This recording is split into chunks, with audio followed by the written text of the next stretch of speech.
친구들 안녕. Q&A로 돌아왔습니다. 우선 많은 분들이 미국에 간 계기에 대해서 좀 물어보셨는데 솔직히 미국에 간 계기는 제가 다른 동영상에서도 한번 얘기를 한 적이 있었었는데 딱히 없어요. 왜냐면 어렸을 때부터 저는 외국에서 공부를 하고 싶었고 뭔가 외국하면 생각하게 되는 게 보통 영국이나 미국이었었어요, 당시에는. 그래서 미국에 가고 싶었는데 근데 일단은 조기 유학 비용이 조금 비싸기도 했고, 그래서 미국을 못 갔죠. 그래서 필리핀이랑 뭐 이런 데서 유학을 다른 데서 하다가 미국에 대한 마음이 점점 더 커졌고, 저한테는 어떻게 보면 미국이 약간 본무대 같은 느낌이 됐었어요. 그래서 이제 한국에서 중간에 돌아와서 취업 생활을 하다 보니까 미국에 가고 싶은 생각이 점점 더 강해져가지고 결국엔 준비를 해서 미국으로 유학을 가게 된 케이스입니다. 그리고 미국의 장단점에 대해서 많이 물어보셨는데요. 그냥 제 기준으로 느꼈을 때 제가 대답을 하자면 저는 장점 같은 경우에는 이제 음식 사이즈나 옷 사이즈들이 큰 게 저는 굉장히 큰 장점이라고 생각하거든요. 다른 무엇들보다도. 콜라를 시켰을 때 콜라가 요만하지 않고 이만하다는 것, 뭐 그런 것들이 저는 장점이었던 것 같아요. 그리고 또 장점은 사람들이 나에 대해서 코멘트를 한다거나 너무 쉽게 오지랖을 부린다 그러죠. 그런 부분들이 조금 적고 약간 사생활이나 개인주의적인 방식들을 많이 존중을 해주는데 저는 그게 제 성격이랑 좀 잘 맞았던 것 같아요. 그래서 저는 그런 거를 장점이라고 생각해요. 근데 그런 걸 단점이라고 생각하는 사람들도 있어요. 또 단점 같은 경우에는 이제 사람들이 좀 개인주의적이고 그러다 보니까 사람을 깊게 사귀고 편하게 알아간다는 것 자체가 좀 쉽지 않은 거를 지내면서 많이 느꼈던 것 같아요. 제가 일단 외국인으로 살고 있고 하니까 저랑 뭔가 문화적으로 많은 부분에서 좀 더 쉽게 마음을 터놓고 교감할 수 있는 상대도 확실히 적어요. 다른 나라에서 외국인이라는 것으로 산다는 것 자체가 어떻게 보면 조금 단점인 것 같아요. 그리고 살면서 느끼는 단점은 이제 우리나라처럼 대중교통이나 뭐 그런 것들이 이렇게 많이 발달하지 않았으니까 항상 차를 타고 다녀야 된다는 점. 그리고 뭐 예쁘게 이렇게 꾸미고 싶거나 어딜 가서 분위기를 내고 싶어도 그런 곳이 생각보다 의외로 많지 않다는 점. 그런 것들이 살면서 보니까 은근히 불편하더라고요. 그리고 또 제가 많이 받았던 질문 중에 인종차별 당하셨나요? 인종차별 경험 있으신가요? 이렇게 물어보시는 분들이 조금 많았어요. 저도 제가 인종차별을 뭐 경험이 있어서 이렇다 얘기를 드리면 너무 좋을 것 같은데 저는 다행히게도 인종차별을 제가 직접적으로 당한 적은 없어요. 그런데 제가 직접적으로 당한 적이 없다고 해도 외국에서 산다는 것은 그리고 또 악센트가 있는 외국인으로서 산다는 건 어떻게 보면 사람들에 대한 인종차별에 대한 생각을 항상 마주보고 있는 거랑 약간 비슷하거든요. 그래서 뭐 저에 대해서 직접적으로 막 아시안 막 어쩌고저쩌고 막 이렇게 공격적인 인종차별을 당한 적은 없지만 약간 사람들이 가지고 있는 고정관념이나 그런 것들이랑 항상 내가 싸워서 조금 타파를 해야 된다. 사람들의 고정관념을 조금 부셔야 된다. 이러는 어떤 제 마음의 부담감 같은 것들은 항상 가지고 있는 편인 것 같아요. 제가 이제 악센트가 있고 이러니까 영어를 조금 못할 거라고 생각하고 약간 우습게 대한다든지 말을 조금 쉽게 한다든지 이런 부분들은 제가 살면서 많이 겪는 부분이죠. 근데 그런 것들이 저한테 직접적으로 오는 거는 아니고 하지만 제가 충분히 느낄 수 있고 뭐 그러니까 제가 그냥 행동으로서 그런 식으로 더 이상 생각하지 못하게끔 조금 더 많이 보여주려고 하고 노력해야 되는 부분들이 있었던 것 같아요. 언니는 유학 가기 전에 어떤 식으로 준비하셨나요? 이런 질문들도 많이 받았어요. 유학 가기 전에 저는 일단은 너무 아는 바가 없었던 것 같아요. 그리고 영어도 조금 짧았었고, 그래서 유학을 가야겠다 막연한 생각이 들었을 때, 어디서부터 어디를 찾아봐야 되는지, 알아야 되는지, 누군가 나한테 알려주는 사람도 없었고, 제가 알 길도 없었어서 좀 힘들었던 기억이 있어요. 그래서 결국엔 저도 유학원 발품 팔고, 굉장히 비싼 곳에서 무슨 수업도 듣고 뭐 이런저런 실패를 조금 겪다가 한 1년 정도 낭비하고 결국에는 어느 정도 유학원에 웃돈을 많이 얹어가면서 유학을 가게 된 케이스죠. 그래서 뭐 제가 채널을 운영하고 그러니까 사람들이 이 언니는 유학도 엄청 똑부러지게 준비했겠다 이런 식으로 생각하시는데 전혀 사실 아니고요. 저도 여러분들처럼 어떻게 찾아야 될지 몰라서 그런 것에 피해를 너무 많이 봤기 때문에 도움을 좀 주고 싶어서 이렇게 채널을 개설하게 된 케이스고 저 자체도 겁나 비루하게 돈 많이 써가면서 어떻게 보면 유학원한테 사기당하다시피 그렇게 첫 유학을 가게 된 케이스랍니다. 뭐 다른 바는 없어요. 그리고 어떤 식으로 제가 준비를 했냐 뭐 이런 부분은 저는 일단 편입생이었기 때문에 SAT 이런 부분은 딱히 제가 볼 게 없었고요. 고등학교 내신도 걱정할 부분은 없었고 토플만 만들면 됐었어요. 그래서 토플을 과외하고 토플 점수를 내기 위해서 토플 시험을 2번 정도 봤죠. 근데 굉장히 빨리 준비했던 케이스라서 그냥 그거 하고 점수 만들어지는 대로 바로 입학수속 밟았던 것 같아요. 그리고 지금 OPT 비자로 계신 건가요? 영주권으로 계신 건가요? 시민권자이신가요? 이런 질문도 조금 받았어요.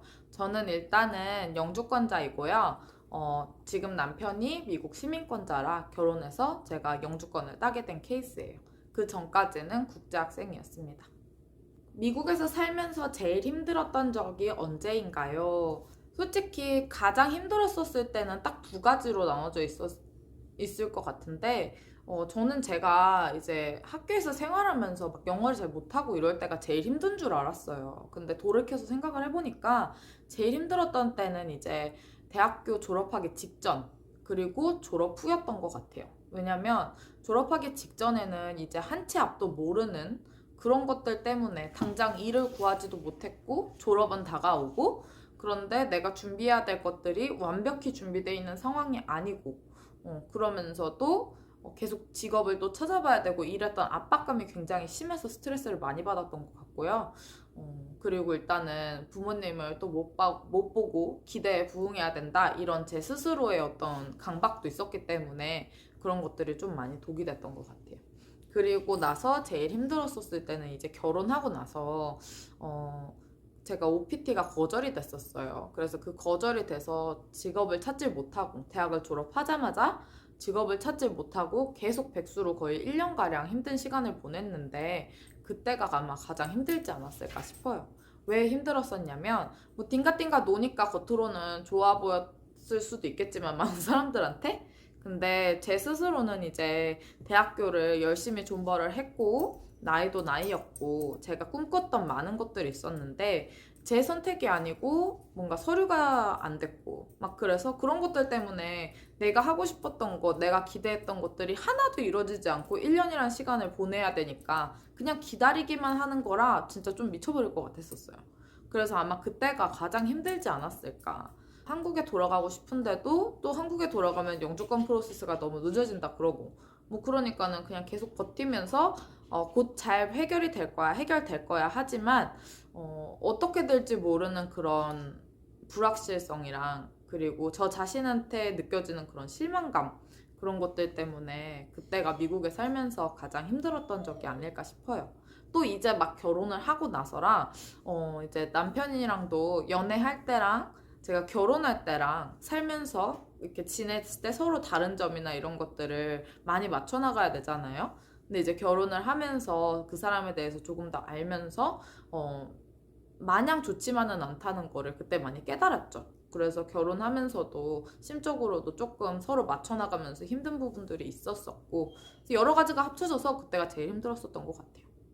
그 다음에 언니 MBTI가 어떻게 되시나요? 하는 질문들을 많이 받았는데 제 MBTI는 원래 ENFJ였었는데 최근에 공식 홈에서 테스트를 해본 결과 ESFJ라는 진단이 나왔습니다. 미국에서 한국 물품 필요할 때 어떤 식으로 조달받나요? 한국에서 필요한 것들 살 수 있는 방법 있을까요? 요즘에는 2022년도고 워낙 유학생이나 이민자들이 많은 세대라 진짜 최신으로 나온 막 기발한 뭐 초코맛 꼬북칩 이런 거 말고는 대부분의 것들은 다 미국에서도 구할 수 있어요. 대신에 내가 한국에서 그런 것들을 배송을 받으려고 한다. 그러면은 뭐 한국 지마켓에서 뭘 샀다 이러면 이제 좀 오는 데까지 시간이 걸리고, 그리고 배송비도 내가 스스로 내야 된다 뭐 이런 부담감이 있지만, 보통 이제 식재료, 뭐 음식 이런 것들은 보통 이제 내가 한국마트가 주변에 있는 곳이다, 아시안마트가 있는 곳이다 하면은 대부분 구할 수 있다고 생각하시면 돼요. 그리고 뭐 올리브영, 뭐 이런 G마켓 이런 것들처럼 그런 사이트들이 외국에서도 다 물건을 사고 배송받을 수 있게끔 열려있기 때문에, 한국계 정말 필요하다, 딱 이 물건이 내가 필요한 것이다 하면은 보통은 인터넷으로 주문해서 구할 수 있어요. 저도 그래서 요즘 한창 곤약 젤리에 빠졌는데, 이렇게 곤약 젤리도 직접 다 사다 먹을 수 있답니다. 좋아하는 음식. 제가 좋아하는 음식은, 저는 일단은 뭐 불닭볶음면은 다들 아시겠고, 전 좀 약간 떡 종류를 좋아하는 것 같아요. 그래서 일단 떡볶이가 넘버 원인 것 같고, 그리고 뭐 꿀떡 이런 것들. 언니 평소 성격이 어떻게 되시나요? 하는데, 제가 이 질문을 받고 너무 웃겼어요. 아니, 평소 성격이랑 이거랑 다른 사람이 있나요? 저 그냥 이게 평소 성격인데요. 이제 대학교 생활이랑 대학원 생활 어떻게 다른가요? 하시는데, 대학교랑 대학원 생활은 제가 지금 학기를 보내면서 제일 많이 느꼈던 부분은, 일단 대학교는 고등학교를 졸업하고 많은 친구들이 다 약간 가야 되는 관문이기 때문에 여러 모습의 친구들이 많이 오잖아요. 게으른 사람도 있고, 뭐 공부를 잘 못하는 애들도 있고. 근데 제가 대학원을 겪으면서 조금 많이 느꼈던 거는, 대학원은 어느 정도 마음의 준비를 하고 온 친구들이 많기 때문에 많은 부분에서 약간 우리 대학교 때 왜 눈에 띄는, 강의실 가면 눈에 띄는 애들이 있잖아요. 막 선생님 말씀 열심히 듣고 선생님이랑 소통 잘하고 이랬던 애들. 그런 애들이 이제 대학원에 왔다고 생각을 하시면 될 것 같아요. 그래서 참여나 뭐 선생님의 말을 따르는 거나 준비를 스스로 해오는 거나 이런 부분들이 대학교 때랑은 조금 많이 다르게 한 단계 업그레이드 된 그런 느낌을 많이 받았던 것 같아요. 그게 가장 제가 많이 느꼈던 차이점이었던 것 같고, 또 두 번째 차이점은 이제 과제 양? 과제 양이 두세 배 정도 늘어났다고 생각하면 될 것 같아요. 옛날에는 이제 대학교를 다닐 때는 뭐 에세이를 한 편 써와라, 뭐 이런 것들, 과제 많다, 막 이랬었었는데, 이제 대학원에 가면 그런 것들이 어떻게 보면 좀 당연시되고, 그리고 모든, 제가 문과라 그런지 모르겠는데, 모든 페이퍼가 최소 3장. 3장인데 그걸 3장에 맞춰서 쓰는 애들이 아예 없는 것 같은 그런 분위기를 좀 많이 느꼈어요. 그래서 굉장히 대학원은 어떻게 보면 학구적이다. 오늘은 이렇게 Q&A를 해봤는데, 뭐 여러 가지 질문들이 있었지만, 대충 친구들이 가장 많이 궁금해하는 것들로 짧게 추려봤어요. 그리고 DM으로 이 Q&A 질문 보내줬던 친구들, 너무너무 고맙습니다. 궁금했던 것 있었던 친구들한테 조금 더 속 시원한 답이 됐으면 좋겠네요. 그럼 안녕!